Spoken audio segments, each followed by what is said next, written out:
Good morning, everybody. Welcome, Clock in the Gallop fans, to what will be a preview that we're putting together for Cape Town racing today. Just a quick update of what the rollout plan is today. It's a busy day, and there's also been some serious poor weather down in Cape Town. So once again, as happened a couple of Mondays ago, we're waiting to find out what exactly is going to happen, what the weather conditions and the going is like at Kenilworth today.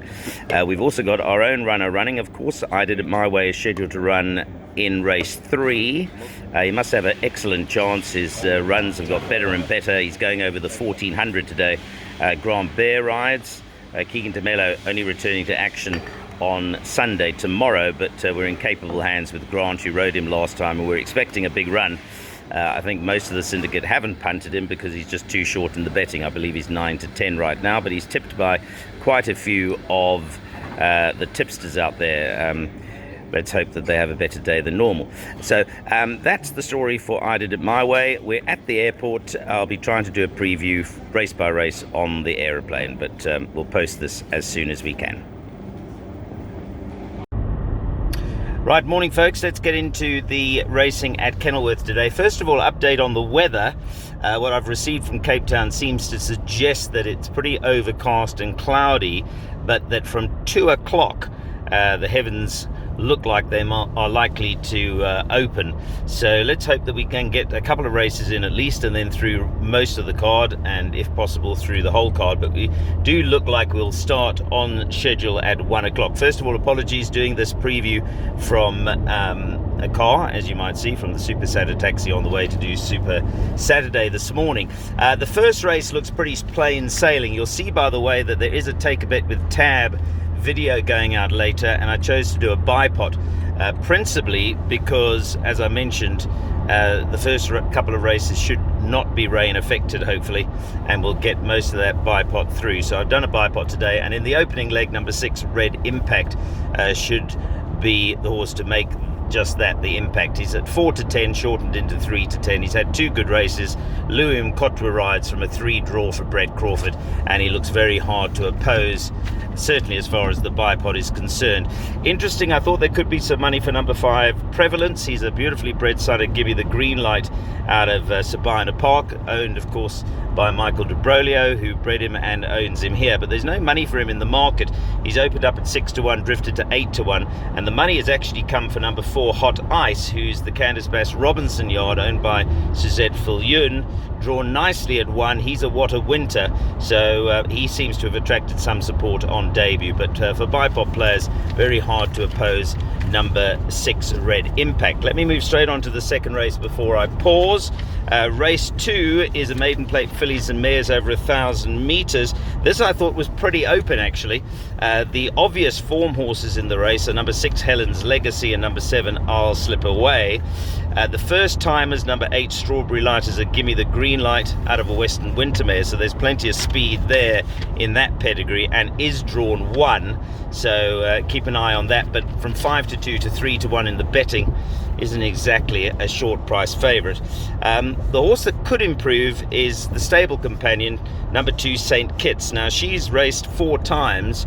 She hasn't exactly set the tracker light, but this daughter of Vercingetorix, I think, is ready to run quite a forward race here. Having said that, she's drawn 9, which is probably not in her favour, but in an open race I'm going to pop her in the bipod. I'm also going to put in a real roughie, number 9, the Agent's Muse. But in contrast to the first race, I don't like the second race at all, so I would suggest you go a little bit wide there. Race 2 will be the first leg of the place accumulator. Have a look at them going down to the start, and if there are any betting moves.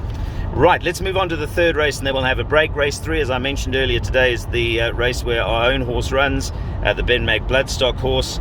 Unfortunately, I'm not going to be able to be in Cape Town today, but hoping to have a few representatives of the owners down there. Clochla won't be there either, but my sister will, and hopefully Nino and Kenton, and also Graham Swartz and the team. But if you are in Cape Town and based there, get along and support I Did It My Way. Doesn't seem to be too much confidence in our opposition, to be honest.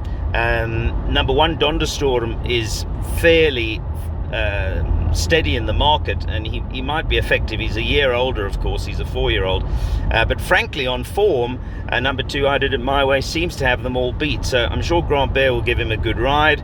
He's drawn okay at 5. He goes around the turn. He's galloped around the turn at Durbanville before, so that shouldn't be unfamiliar territory for him. And yeah, he looks to win, to be honest. He's not really much of a punting proposition. He's shortened to 9 to 10, 8 to 10 with some bookmakers. From an owner's point of view, we just hope he runs well and comes back safely. It'd be a bonus if he does win, of course. As I say, no real support for number 6, Le Morne. I thought there might be money for the Brett Crawford first timer. He's a Futura, Louis and Kotwa, but he's gone from 4 to 1 to 5 to 1 in the market, and no real support for anything else. So if you're a neutral, call home I Did It My Way for us, for Dean Canamea, the team, and of course Grant Bear. Rightio folks, let's move on to race 4.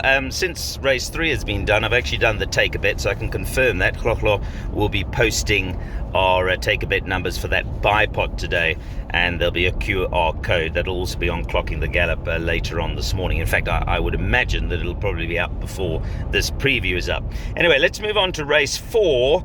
Well, here I like a little bit of number 1, Heir of Royalty, who is the second favourite in the race. I think the value probably with the second favourite, although it does look like a race that's going to behave itself between the top 2 in the betting market, unless there's an improver. The other runner is, I spoke earlier on about Michael de Brolio. He owns number 4, Love Rules. This is a beautifully bred daughter of Dynasty out of a Captain Al mare. Ran just off them on debut, finished 6th, but if you have a look at the 400 metre mark, was 8 lengths behind and finished just under 3 lengths behind. So it was clearly doing her best work at the finish, and I think with the 1400, the extra trip today is going to be right up her alley. She's drawn 3, she's got Calvin Habib on, and she does look the filly to beat. But the value might be in the year-older number 1, Heir of Royalty, who herself is nicely bred. She's a daughter of Elusive Fort, and she's drawn 2, so she's drawn on the inside of the favourite, and she might then, if she jumps well, get the run of the race. Devon Ashby's been riding very well. He gets the ride again, and the blinkers go on for the first time. So, as I say, I think that on form, perhaps the 4, but that's 15 to 10. The value for me might lie with number 1, Heir of Royalty, who when I last looked is 7 to 2. So if you speak to your bookmaker nicely, you might get a stretch of 4 to 1, and I think that's the value in race 4. Let's move on to race 5. This is a 78 handicap.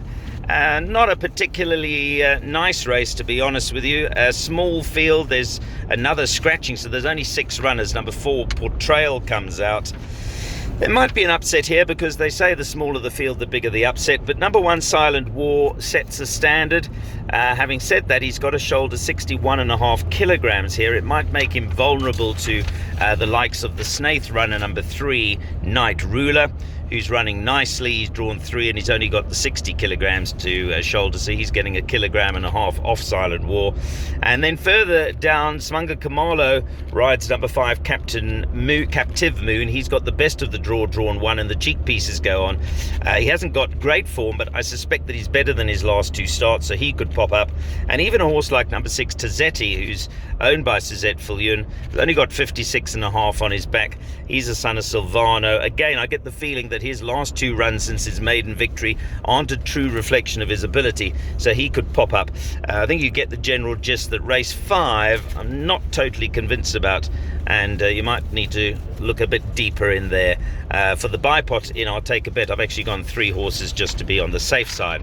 Let's move on to the last couple of races. Race 6 is a middle stakes race. Well, here the nature of the race suggests that the fillies should have dominance, and the Snaith runners, number 1, Major Attraction, and number 2, Maria Quirol, are best weighted in the race, and I haven't looked beyond them. Major Attraction is pretty consistent, and she seldom runs a bad race, and I think she'll run well again today for Ryan Munger. The danger is the Quirari filly, number 2, Maria Quirol, who's her stable companion. I like 1 and 2 there. If there is to be a train smash, well, beyond that, anything could happen. I certainly respect the likes of number 6, Dean Street, who I actually tipped as our best bet last time, and he arrived, he won well. But as I mentioned, this middle stakes on the handicapping favours the fillies, but 16th Street done nothing wrong. It wouldn't surprise me if he won again, but I'm just leaning towards the fillies. Number 7 Sugar Mountain off 9-2 and bottom weight, not without a chance. The 7th race is the fillies 80 handicap. Well, all things being equal, Academic Gold should win again. I mean, she absolutely trotted up last time. What's interesting is I probably would have looked to try and beat her, but I mentioned earlier on, it is pretty wet down at Kenilworth today, and she's got tremendous form in the wet. She's had 3 runs in wet conditions for a win and a second. So she's won in the wet and she's run second in the wet, and she's drawn 1. So as much as my gut feeling is I wanted to try and beat her, it might be difficult to do so, because as Brendan Galliard said in his report onto the race, she got a 6-point penalty for winning last time, but she won by 5 1/4 lengths. She absolutely smashed them. So she might very well win again. If she doesn't, then the race has an open field, and then I would start looking towards the bottom weights. Number 7 Irish Wildflower, who is beautifully bred. I've mentioned this before. She's Celtic Sea's sister. Sadly, she's not as good as Celtic Sea, who won all those Group 1s, but off bottom weight of just 53.5, she could pop up if the favourite fluffs her lines. And equally, number 5 Double Check perhaps offers a little bit of value if the favourite Academic Gold fluffs her lines. But race 7, again a small field, by the way, because number 6 Everglades is scratched in the race, and so that race has cut up a little bit for sure. The last race of the day, nice race this. I think maybe there's some value to be had because it looks quite a competitive field. Bunch of sprinters. You've got the top weight who might be effective here. This is Bluff on Bluff, because his handicap has dropped down. His merit rating at one stage was a 78 and he's now a 71, so he's come down 7 merit rated points, and he's drawn 1 with Smunga Kamalo on board, so he might pop up and surprise. It's a very open 68 handicap. There's a case to be made, I believe, for every horse in the race. If I was taking a pick 6, I'd go field in the last race. There's nothing worse than getting to the last race and going out, and it does have an open look around it. So I certainly would put in the likes of number 1 Bluff on Bluff. Birdie and Bogies are versing Getrix, who's got some fair earlier form. He's drawn nicely at 3. I don't think there's a horse you can leave out with any degree of confidence. So field in the last race for me. That's the play for today. Hopefully this preview will go up timelessly. There will be a soccershop.bet price boost later on in the day. But with the small fields at Kenilworth, and also the question mark of weather later on in the afternoon, I might shift to doing a soccershop.bet price boost on some soccer today. As we know, the English Premiership is back in full action, and there's some interesting fixtures, so look out for that a little bit later on. But it might be a soccer bet and maybe even a rugby bet, because of course the Boks play the All Blacks at Ellis Park today. From Neil and the team, have a great day's racing and sport. We'll see you later.